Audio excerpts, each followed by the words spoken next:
So why open data? Why open humanities data?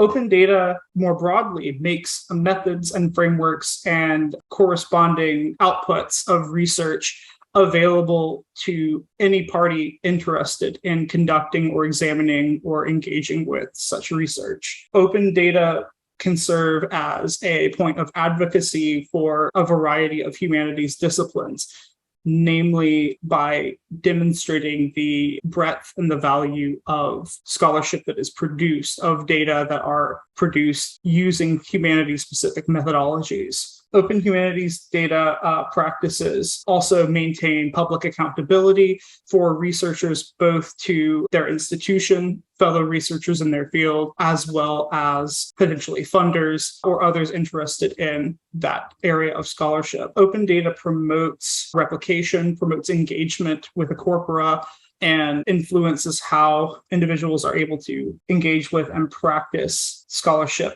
both in the academy and outside of it.